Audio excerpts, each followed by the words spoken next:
you here.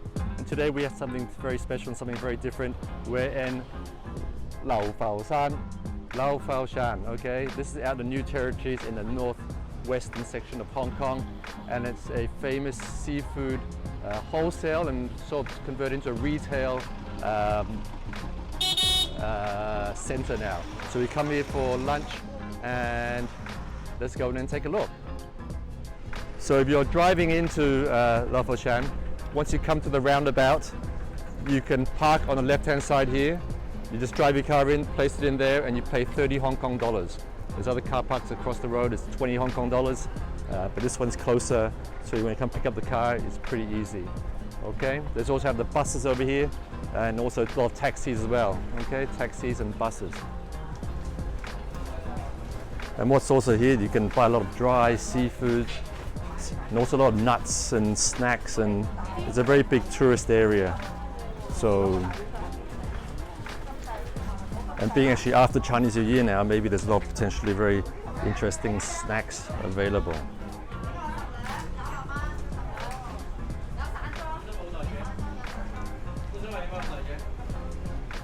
So this is ma zai, seafood, dried fish, dried prawns, dried squid.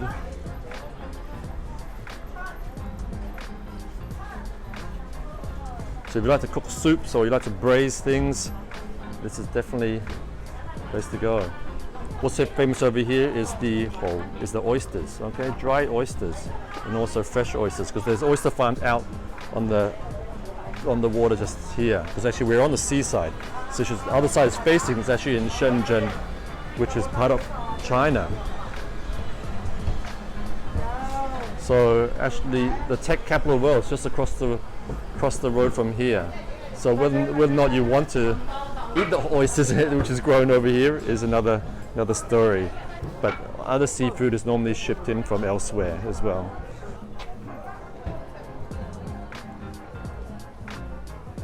We've also got mango puddings and other desserts and yummies. Oyster sauce and eels. Okay, 180 Hong Kong, $200 for whole eels.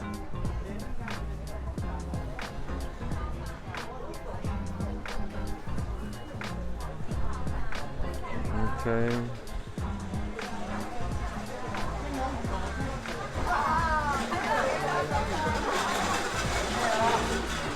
So this is a more modernized version. You can have sago puddings and desserts.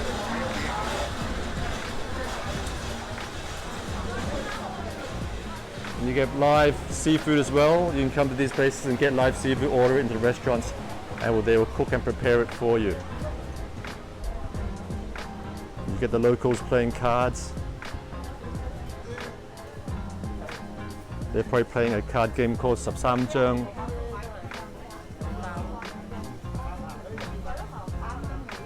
I will potentially do another episode later on in terms of some gambling games that are common over here, mahjong and chao dai di.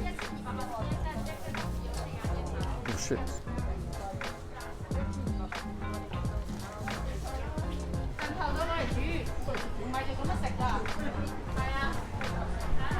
This is selling honey lemon.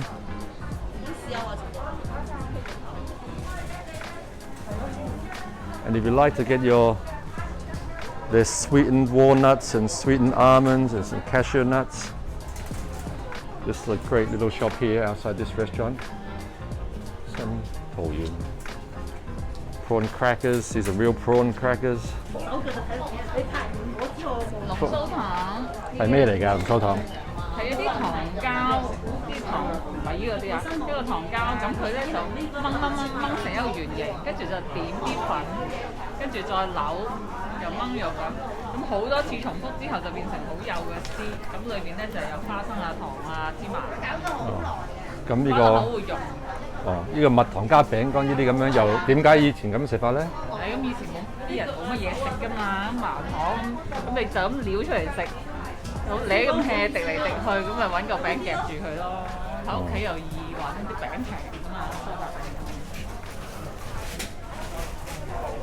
椰絲柚皮，呢、個即係碌柚出邊嗰浸皮，咁個工序好多嘅，個柚皮要整，又要浸，又要擰乾，又要浸，又要擰乾，又要煲，先整到冇嗰啲澀味，即係將嗰陣白色嘅嘢整到冇澀味，過程都好耐嘅。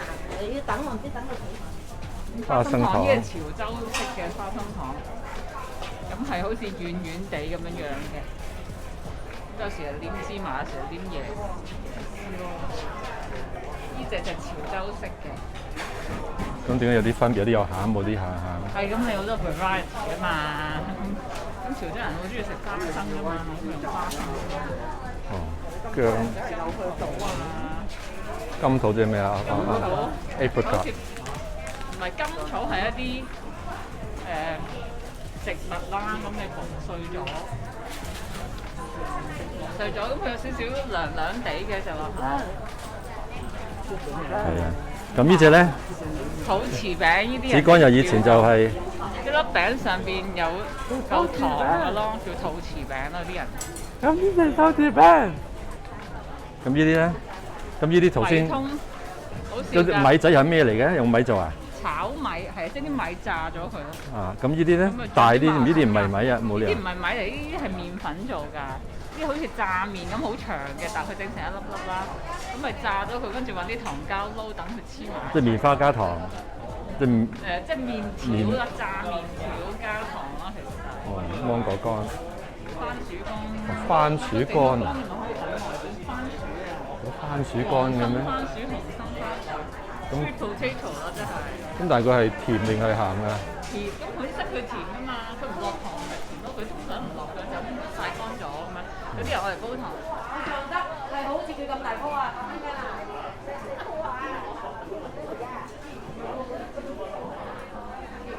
！Oh, this is like a tempura stand. So fresh seafood tempura.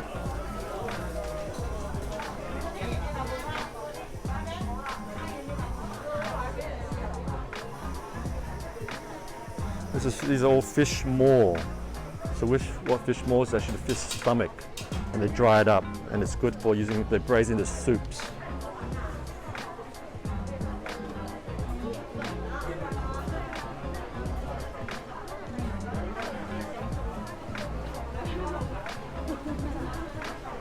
So what I was thinking for this channel, we'll be talking a little bit about, or for this episode, we'll be talking a bit about business. So as you see now, today is a Sunday and we still have COVID. However, with COVID now, the restrictions being released this weekend, you can see that the businesses are starting to boom again. We're starting to get back to slight idea of normalcy. However, as we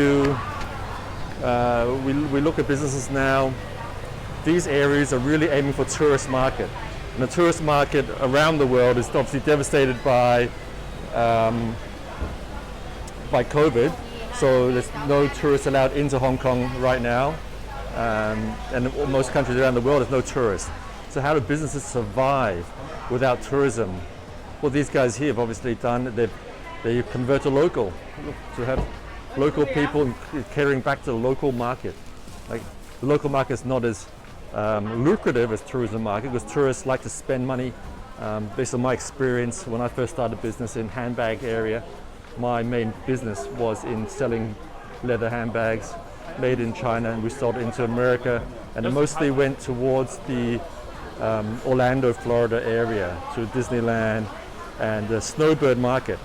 So snowbird market is when winter time comes, a lot of the northern, right now, snowstorms, it's cold upstairs, and they all decide to go, oh, it's too cold, so they go to the summer homes, or they rent or bring the caravans down into the Florida area to get out of the cold and stay warm. So why, when you hit a certain age in life, why suffer in the cold and not enjoy yourself in the summer regions? So that's a snowbird market, and that has always been a booming market. But obviously now, I would assume, I haven't been to Florida recently, but if Disneyland's closed and no one's traveling down there, you're tailoring to those retirees is a dead business, I would assume. So how can they convert back into local, work towards back into the local domestic market.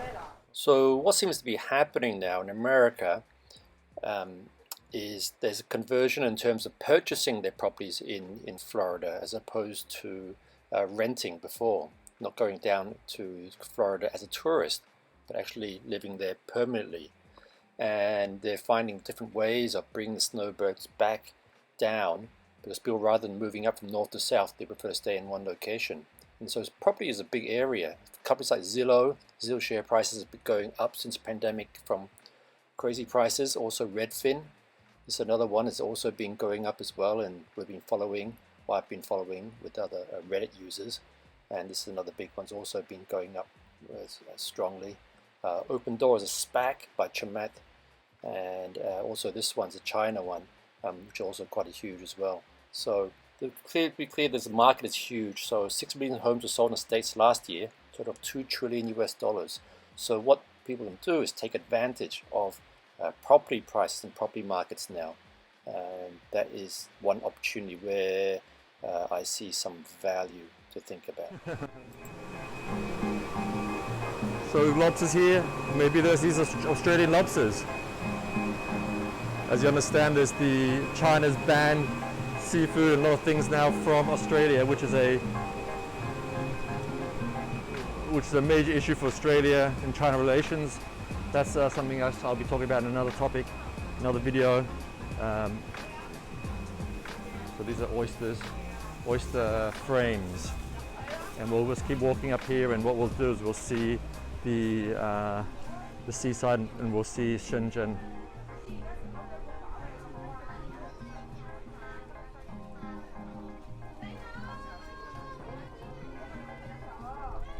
So you see all these old ladies, they have two groups of older ladies, because old ladies tend to be the ones that like to cook seafood broths for their husbands and children and families.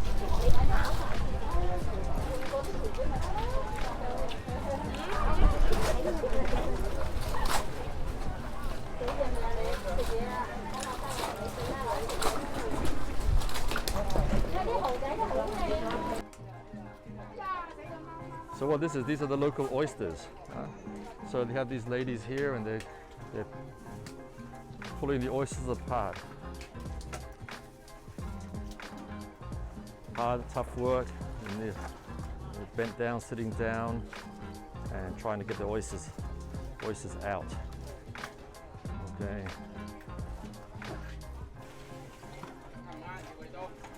So you can buy them straight from here as they pluck them out and pull them out. Yeah.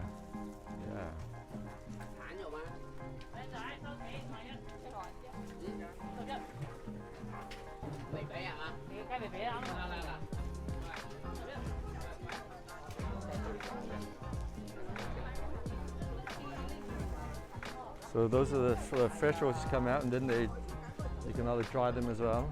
And you have different sizes and different quality levels.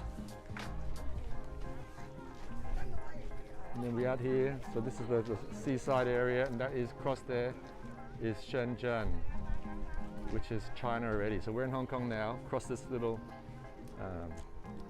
it's not a lake because it doesn't go through. So this is Shenzhen here, that's Luowu. And if you're investing in any Chinese tech shares, most of the head offices are just across this side here. You will actually see one of the bridges. Oh, they have a new temporary area for people to visit, buy some stuff. This is part of the new Chinese New Year decoration, I assume.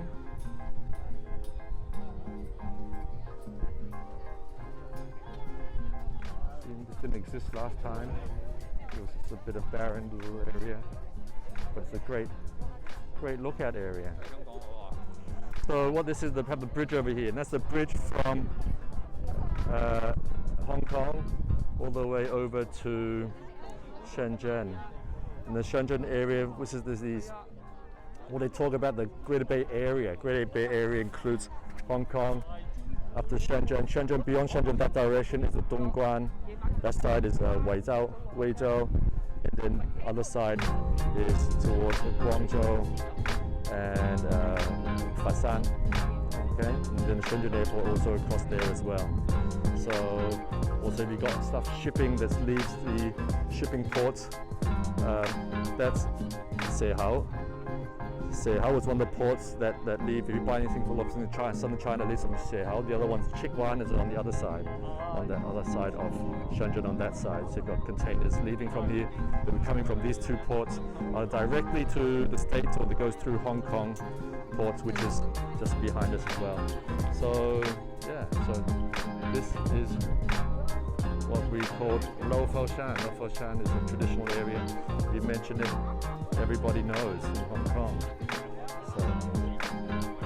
So compared to other tourist areas, it's not as touristy. It's much more local, because it's not on a main, tourist area. So the bus, they only had the tour buses to come, and it's definitely something to take a look. These are all shells from picked out oysters. So if you're into using oyster shells for decorations, this would be a good place to come to get free oyster shells. So these are dried out in the water.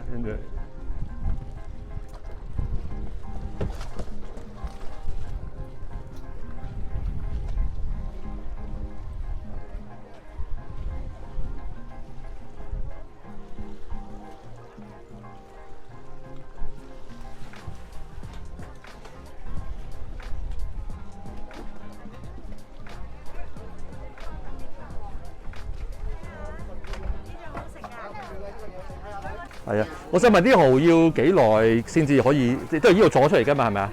要幾耐先至可以有大蠔嘅係咪啊？5年呢啲。哇，5年啊？5年。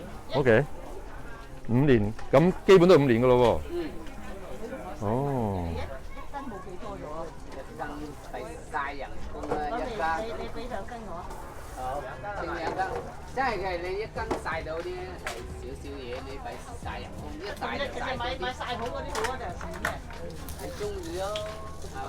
買嗰啲就貴啲咯，呢啲就慳皮啲咯，咁樣咯。2斤啊？呢啲曬到真係好正，真係曬到好正啊！ Aniken, what is this? Strawberry, yeah, strawberry. Icy strawberry with rice paper on it. Interesting. Is it yummy? Okay, so that's our introduction at Laofaoshan, the seafood wholesale and restaurants area. And if you like what you see, please subscribe, like, share, and comment below. Give us some honest feedback. And Aniken and I will see you in the next video. Say, what do you say? Bye-bye. Bye-bye. Okay.